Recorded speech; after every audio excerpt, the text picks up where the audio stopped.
A German general, for stars on his collar, iron cross around his neck, walks up to a 19-year-old British private from Birmingham and demands a salute. The private looks up from his cup of tea, looks the general up and down and goes back to his tea. Doesn't say a word, doesn't move a muscle, just nothing. The general stands there for a full 30 seconds in complete silence before a nearby sergeant casually calls out, "Leave it, Klaus." The lad's on his break. That actually happened, multiple times, in multiple countries, and it broke some of the most powerful military men in the world. This is the story of how the British Army didn't just defeat Germany on the battlefield. They humiliated them psychologically in a way that no amount of artillery fire ever could have achieved. And they did it entirely by accident. To understand why this was so catastrophically devastating to the German military mind, you have to understand what these men believed about themselves. German officers of the Second World War, particularly those of the senior ranks, didn't just think they were good soldiers. They genuinely believed they were part of a sacred warrior caste, a brotherhood of professional warriors that transcended nationality. The Prussian officer tradition stretched back 3 centuries. Frederick the Great, Clausewitz, Moltke the Elder, these names weren't just historical figures to a German general of 1945. They were almost religious icons. And the German officer was taught, from the moment he entered cadet school, that he was the direct heir to that legacy. He was not merely a soldier. He was the physical embodiment of a 300-year military philosophy. This belief was not abstract. It shaped everything about how a German officer moved through the world. The way he sat at a table, the way he entered a room, the way he expected every single human being within eyesight to react to his presence. A German general entering a space was supposed to cause a ripple. Lower ranks snapped to attention. Junior officers straightened their spines. Enlisted men became furniture. That was the natural order of things. That was how the world was supposed to work. And for most of the war in German-controlled territory, it did work exactly that way. The problem, the catastrophic and entirely fatal problem, was that the German high command had convinced itself that this same social order extended to the enemy. That British officers, educated at prestigious institutions, trained in similar military traditions, would recognize and respect the unspoken code of the warrior aristocracy. They were wrong in a way that was almost poetic in its completeness. The British officer of 1945 was a genuinely fascinating creature. On the surface, he appeared to confirm every German assumption. Many of them had attended elite schools. Many came from military families. Many spoke with the clipped, precise accents that German commanders associated with the European ruling class. If you watched a British colonel from a distance in 1945, you might genuinely believe that this man would understand the proper treatment of a captured enemy general. He would understand the rituals. He would follow the code. And then he would open his mouth and absolutely destroy you. Because the British officer, unlike almost any other military figure in the 20th century, had perfected the art of being technically respectful while being comprehensively savage. The British Army had developed, over centuries of empire, colonial warfare, and sheer bloody-minded stubbornness, a form of social interaction that appeared on the surface to be polite but was in reality a precision instrument of psychological destruction. They called it nothing. They didn't call it anything. It was just how they talked. But to a German general who had spent his career being feared, being treated with elaborate ceremonial respect, being given the full weight of institutional deference, walking into a room full of British officers who were perfectly pleasant and absolutely unimpressed was like stepping off a cliff. There is a documented account from the spring of 1945 of a captured German Generalleutnant who was being transported to a processing camp in northern Germany. This man had commanded thousands of soldiers. He had given orders that moved entire armies.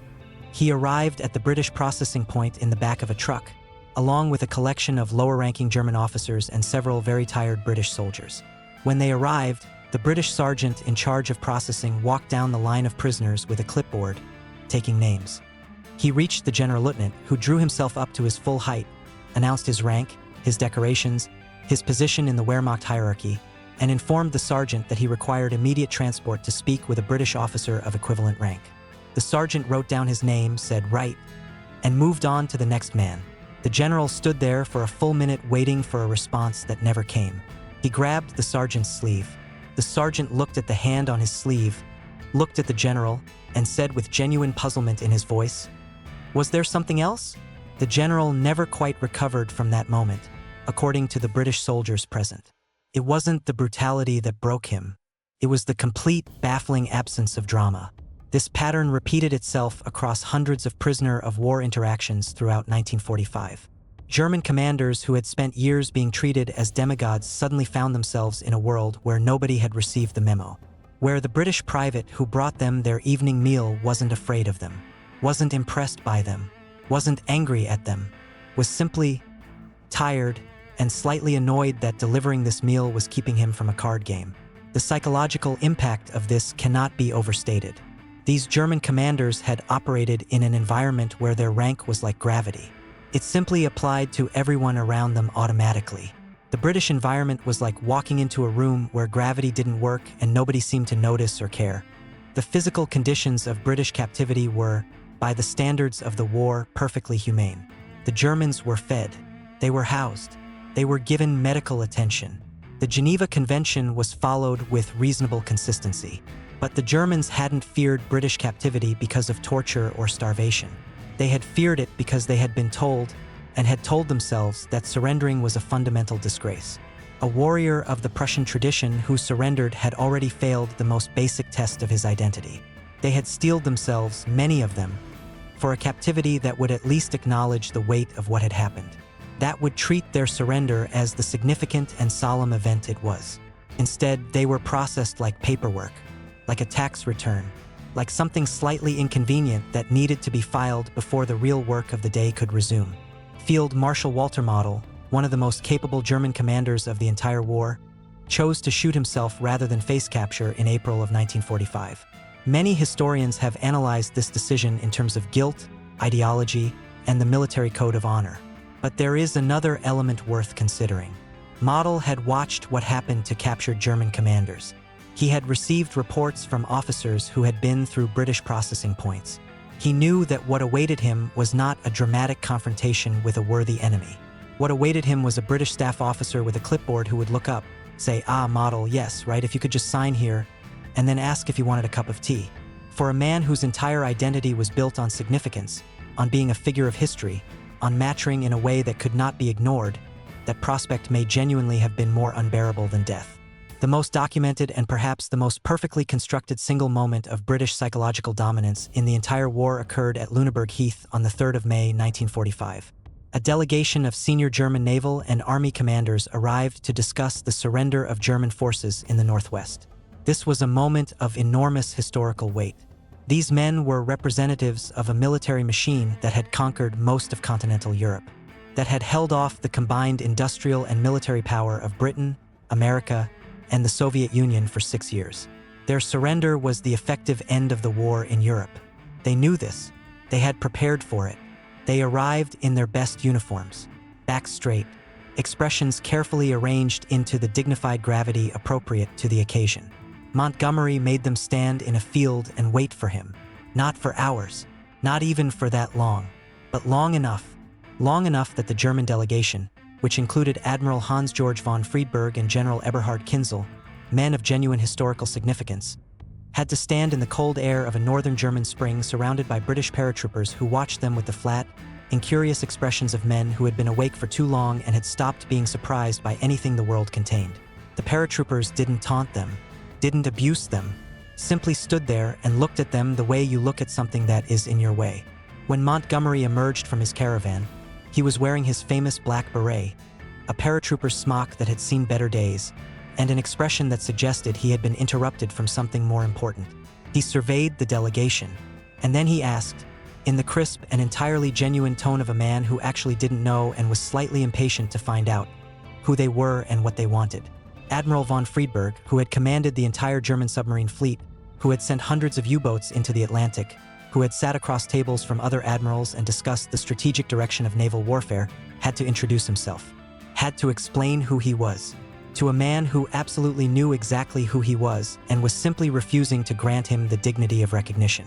Von Friedberg reportedly came very close to crying at this moment, not because of the question itself, but because of the tone, because Montgomery wasn't being cruel. He wasn't gloating. He was just genuinely, bureaucratically, efficiently unimpressed. He was a man with a war to finish and paperwork to sign, and the German High Command was, in his manner if not his words, an obstacle to getting that done. When the Germans attempted to propose a partial surrender, a negotiated arrangement that might preserve some fragment of their military dignity, Montgomery cut them off so thoroughly and so quickly that several members of the delegation later described it as physically disorienting. There were no negotiations. There were terms. The Germans would sign them or they would not. If they did not, the war would continue and the consequences would be theirs to manage. Montgomery then, by multiple accounts, looked at his watch. He looked at his watch while delivering the terms of surrender to the German High Command. As if he had somewhere more interesting to be, the Germans signed. What happened after the formal surrender is in many ways even more revealing than the surrender ceremony itself.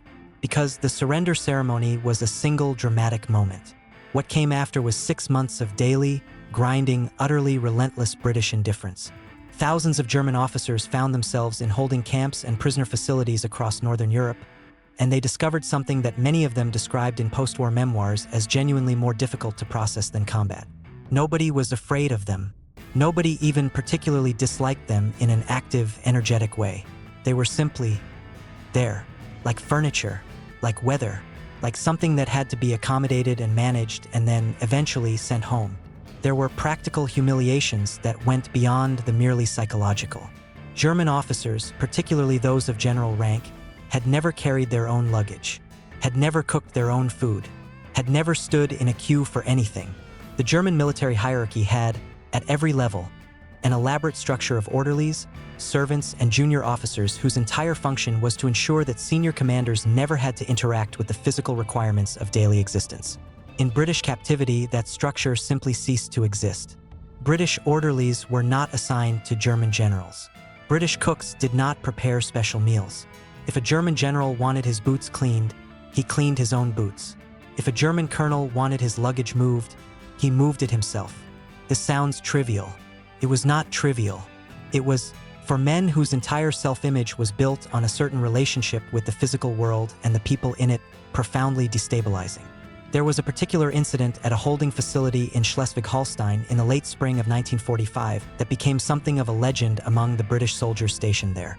A captured German general, a man who had commanded a corps on the Eastern Front and whose military record was genuinely formidable, arrived at the camp and was shown to his accommodation.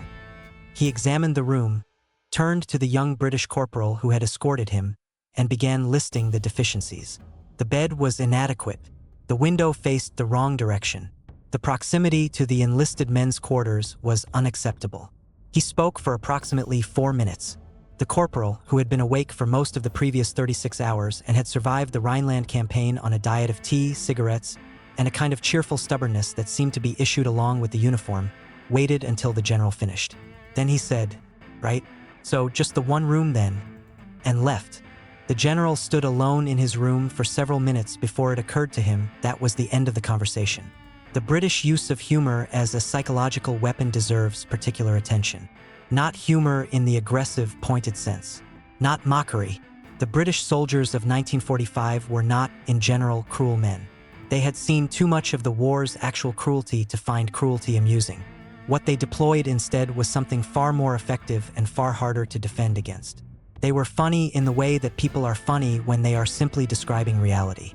When a German colonel demanded to know why he was being housed in the same facility as enlisted men, the British sergeant who replied that he was very sorry but the Ritz was fully booked and perhaps the colonel would like to be put on the waiting list was not being deliberately cruel. He was being, in the particular British way, perfectly truthful while simultaneously destroying the premise of the question.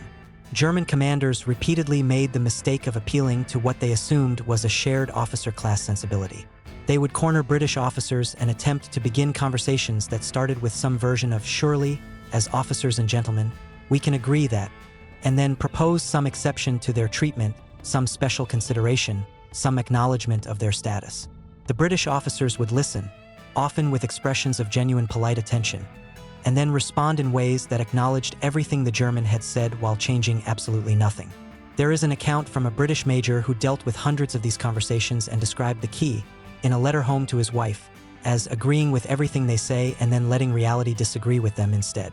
He called it much more efficient than arguing because it meant the German officers couldn't be angry at him personally. They could only be angry at circumstances.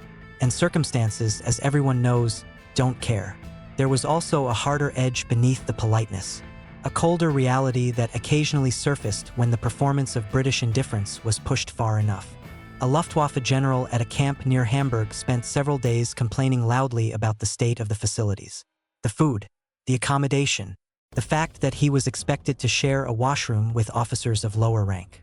He made these complaints to every British officer he could find. He wrote formal letters. He cited the Geneva Convention. He was, by all accounts, comprehensive and persistent in his grievances. Finally, he cornered the British colonel commanding the camp and delivered what he clearly hoped would be a decisive speech about the rights of senior officers under international law. The colonel listened to the entire speech. Then he said, "General, I want to be completely honest with you. I had 3 brothers. One of them was killed at Tobruk, one of them was killed at Monte Cassino, and one of them is still listed as missing somewhere in the Netherlands. I mention this not to be unkind, but so that you understand that when I look at you and listen to your concerns about the washroom facilities, I am making an effort of considerable personal willpower to treat you with the professionalism you deserve. You are receiving that professionalism. Please do not ask for more than that." The Luftwaffe general did not complain again. This is the aspect of the British response to German arrogance that is most often overlooked in popular history. The British weren't simply cold or indifferent by nature. They had built the indifference deliberately, consciously, out of material that was genuinely painful. The stiff upper lip wasn't the absence of feeling. It was feeling so compressed and controlled that it became structural, became load-bearing. The British soldiers who processed German prisoners in 1945 had, most of them, lived through the Blitz, had watched their cities burn, had received telegrams, had buried people, had spent 5 years on rationing, on fear, on the particular grinding exhaustion of a war that seemed to have no end. When they finally encountered the men who had caused all of it, they didn't explode. They didn't scream. They made tea. And the restraint required to make tea in that moment was not weakness. It was the most controlled, precise, and devastating expression of contempt in the modern history of warfare. German prisoner accounts from the post-war period return to this theme again and again with a kind of bewildered frequency. General der Infanterie Gunther Blumentritt, who had served as Chief of Staff to Field Marshal von Rundstedt, wrote extensively about the experience of British captivity and described what he called the most unsettling aspect of the entire experience. It wasn't the physical conditions. It wasn't the loss of rank or privilege. It was, he wrote, the sense that the British soldiers looked at them and saw nothing remarkable. Had expected something remarkable, he admitted. Had expected hatred or admiration or fear or something that would confirm that what they had been part of had mattered in a way that registered on the people they had been fighting. Instead, they received the profound and total indifference of men who had moved on, who were already mentally and emotionally halfway home, for whom the war was already in the past tense, even though it had not yet technically ended. There is something in that observation that cuts very deep, because what Blumentritt was describing was not simply a cultural clash or a difference in military tradition. He was describing the experience of being irrelevant, of having built an entire identity, an entire world, on the premise of one's own significance, and then walking into a room full of people who had already forgotten to be impressed. The German officer class had spent 12 years in a political and military environment that told them, at maximum volume and with the full weight of the state behind it, that they were the masters of Europe, that history was moving through them, that they were the sharp edge of the future. And then they surrendered to men who were thinking about cricket scores and what they were going to have for dinner when they got home. The colonial troops who guarded German prisoners deserve particular attention because their presence was, for many German commanders, uniquely destabilizing. German racial ideology had spent years establishing, with pseudoscientific precision, a hierarchy of humanity in which Germanic peoples occupied the summit and various non-European peoples occupied the lower reaches. These beliefs were not peripheral to the German officer class. They were central. They were structural. They were, for many of these men, as natural and obvious as gravity. When German generals found themselves being guarded by Indian soldiers from the British Indian Army, by troops from West Africa, by Australians and New Zealanders, and when these troops displayed the same flat British indifference, the same complete failure to be impressed, the same cheerful refusal to treat the Germans as anything other than a moderately annoying administrative problem, the effect on the German psyche was profound. Because it wasn't just that they were being disrespected. It was that they were being disrespected by people who, according to everything they had been taught to believe about the world, should have been afraid of them, should have been overawed by them, The German world picture required certain people to occupy certain positions. When those people declined to occupy those positions, when they sat on jeeps drinking tea and made dry observations about the German officers marching past carrying their own luggage, the entire ideological structure that the German commanders had built their lives upon revealed itself to be exactly what it was. A story. A story that required everyone to agree to perform it. And the British, with magnificent and entirely unconscious thoroughness, simply refused to perform. Montgomery himself was perhaps the most complete expression of everything the British Army did to the German military mind. Because Montgomery was, in many ways, exactly what the Germans expected a British commander to be. He was educated. He was aristocratic in manner. He was meticulous. He was, without question, a serious and formidable military professional. He was also completely immune to the performance of Prussian grandeur in a way that seemed almost physically impossible. He had read all the same military theory the Germans had read. He had studied the same campaigns. He understood intellectually what the German officer tradition was and what it meant to the men who had grown up inside it. And he found it, by every account, utterly uninteresting, not threatening, not impressive, just not particularly relevant to the actual work of winning a war. This was perhaps the deepest wound, because the Germans could have processed hatred. Hatred would have confirmed them. Even contempt, open and expressed, would have given them something to stand against. What they could not process was being seen clearly, completely, and then judged to be, in the final accounting, simply not that interesting. Montgomery looked at the German high command and saw men who had made a series of poor strategic decisions and lost a war. Full stop. The mythology, the tradition, the centuries of Prussian martial culture, the decorations and the titles and the careful cultivation of a warrior identity. None of it changed the fundamental assessment. They had lost. The paperwork needed to be completed. Could they please sign here? In the years after the war, German officers who had experienced British captivity wrote about it more than they wrote about almost any other aspect of the conflict.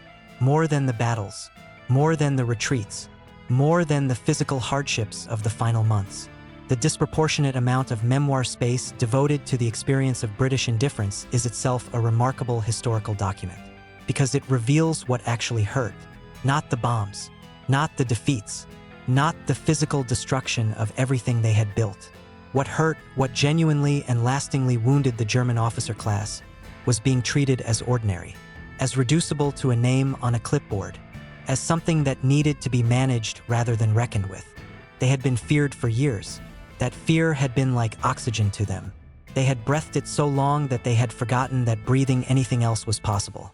And then they walked into British captivity and discovered that the oxygen had simply stopped, that the fear was gone, not replaced by hatred or violence or anything that would have felt, at least, like engagement, just gone, replaced by tea and mild administrative efficiency and the distant sound of British soldiers somewhere deciding what to have for breakfast.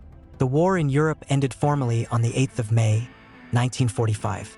The machinery of occupation and repatriation ground on for months afterward.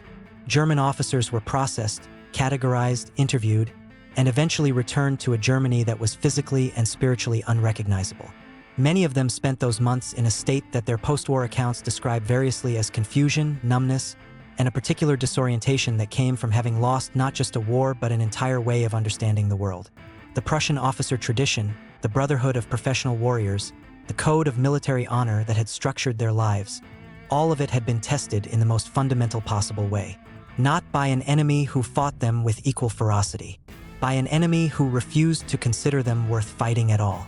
The British Tommy who looked a German general in the eye and went back to his tea was not making a strategic choice. He was not executing a policy of psychological warfare. He was simply being himself. A tired, stubborn, sarcastic young man from somewhere in Britain who had spent years being shot at and bombed and told that everything depended on him, and who had survived all of it by developing an almost supernatural capacity to not be impressed by things that were supposed to be impressive. He was immune to the theater of German military power for the same reason he was immune to almost everything else, because he had seen too much of what actually happened when the theater ended and the real work began. And the real work had been terrible and exhausting and had nothing to do with iron crosses or tailored uniforms or the proud traditions of the Prussian warrior caste. And now the real work was done. And the German general standing in front of him demanding a salute was just another thing that needed to be dealt with before he could go home. So he went back to his tea. And in doing so, delivered a verdict on the Third Reich's military mythology that no tribunal, no bomb, no battlefield defeat could have matched for its absolute and permanent completeness. The verdict was not guilty. It was not even not guilty. It was simply not interesting, not worth looking up from the cup for, not worth the calories required to lift a hand. That, in the end, was the British contribution to the psychological conclusion of the Second World War. They didn't break the German officer class with punishment or humiliation or deliberate cruelty. They broke it with something the German military tradition had absolutely no defense against, had never conceived of as a weapon, and had no protocol for surviving. They broke it with the devastating, total, and entirely sincere absence of being impressed. And somewhere in a muddy field in northern Germany in the spring of 1945, a 19-year-old corporal from Birmingham finished his tea, rinsed the cup in a puddle, and started thinking about what it was going to be like to see his mum again. He didn't salute. So here's the question that stays with me after all of this. Not the military history, not the strategy, but the human core of it. When someone tries to dominate you through sheer performance, through the theater of their own importance, what actually defeats it? Shouting back? Never. Matching energy for energy just confirms that the performance is real, that the hierarchy they're claiming is something worth fighting over. What defeats it is exactly what those British soldiers found by accident in 1945. Radical disinterest. The quiet, unshakable refusal to be a member of the audience. Tell me what you think. Which breaks arrogance faster, the direct confrontation, or the calm and absolute refusal to be impressed? Drop your answer below. I genuinely want to know.